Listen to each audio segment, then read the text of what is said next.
Assalamualaikum warahmatullahi wabarakatuh.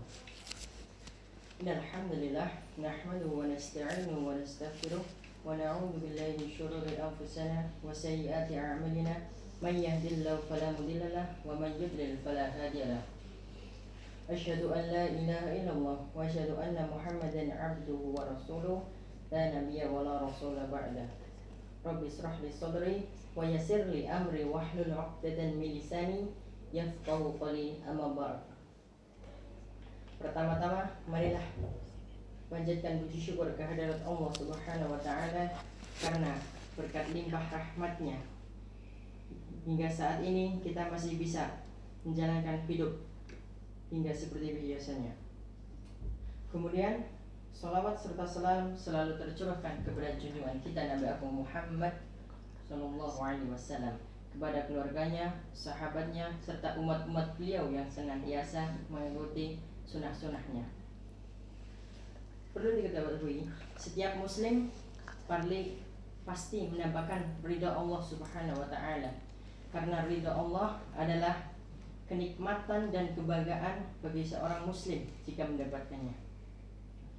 Lalu Nabi yang terdahulu, lalu sahabat-sahabat, mereka orang-orang yang diridhai Allah Subhanahu wa taala. Lalu bagaimana bagi kita yang umat akhir zaman untuk mendapatkan ridha Allah Subhanahu wa taala? Dalam hadis Muslim diriwayatkan bahwasanya an Abi Hurairah radhiyallahu anhu qala Rasulullah sallallahu alaihi wasallam, Inna allaha yarda lakum salasa wa yakrahu lakum salasa wa yarda lakum an ta'buduhu wa la tusyriku bihi syai'a wa tasimu bihablillahi jami'a wa la tafarraqu wa yakrahu lakum salasa hila wa qala kasaratu su'al wa ida'atul mal, rawahu Muslim. Jadi yang pertama tadi, yang diridai Allah Subhanahu wa taala adalah anta'buduhu wa la tusyriku bihi syai'a, menyembahnya tanpa berbuat syirik kepadanya. Apa itu syirik? Syirik adalah mempersekutukan Allah. Jadi dia menyembah Allah tetapi dia masih percaya dukun, masih percaya tentang hal-hal yang bisa membuatnya lebih baik bukan karena Allah.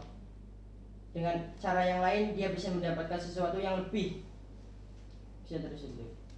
Kemudian dalam Quran surat An-Nisa ayat 48 yang dimana dosa syirik itu tidak diampuni. Innallaha la yaghfiru ayyushraka bihi wa yaghfiru ma duna dzalik liman yasha. Sesungguhnya Allah tidak mengampuni dosa syirik, tetapi mengampuni dosa selain itu dan orang-orang yang dikehendakinya. Kemudian yang kedua, hal yang diridhoi yang kedua adalah wa'tasimu bihablillahi jami'a, berpegang teguh kepada tali agama Allah. Berpegang teguh kepada tali agama Allah adalah agama Islam, yang dimana agama Islam adalah agama yang diridhoi oleh Allah Subhanahu wa taala. Quran surat Ali Imran ayat 19 menerangkan, Inna dina indallahil Islam, sesungguhnya agama yang diridhoi di sisi Allah adalah Islam. Dan dalam ayat 103-nya kita diwajibkan untuk berpegang teguh pada tali agama Allah Subhanahu wa taala, diperintahkan langsung oleh Allah Subhanahu wa taala. Kemudian yang ketiga, hal yang diridho yang ketiga adalah tidak bercerai-berai. Ya, tidak bercerai-berai. Karena seorang muslim itu harus jadi satu, tidak bercerai-berai. Karena seorang muslim layaknya bangunan yang satu yang kokoh, jika bangunan tersebut ada yang rusak, maka semuanya ikut merasakannya. Juga seperti satu tubuh, jika tubuh itu merasakan sakit, maka semuanya harus merasakan sakit. Quran surat As-Saffat ayat 4, As-Saff ayat 4, yang dimana sesungguhnya Allah menyukai orang-orang yang berperang di jalannya dalam pasukan yang baik, pasukan yang berbaris dengan rapi, kokoh, jadi bergabung jadi satu. Kemudian wa yakrahu lakum salatah, dan membencinya 3 hal. Kalimat di dalam hadis ini menunjukkan kariha, yang dimana kariha ini sudah sangat dibenci. Biasanya kalau dalam Al-Quran menggunakan katanya innallaha la yuhibbu, sesungguhnya Allah tidak menyukai la yuhibbu, tetapi ini kariha, pakai katanya kariha, sudah membenci ya. Jadi yang pertama adalah kila wa qala, jadi dia mendapatkan atau menyebarkan berita yang tidak ada sumbernya.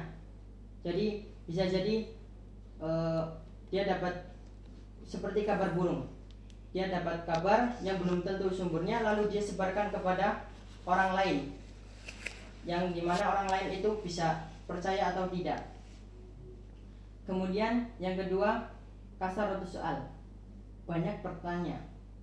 2 ini banyak bertanya di yang sudah jelas hukumnya atau sudah jelas perkaranya,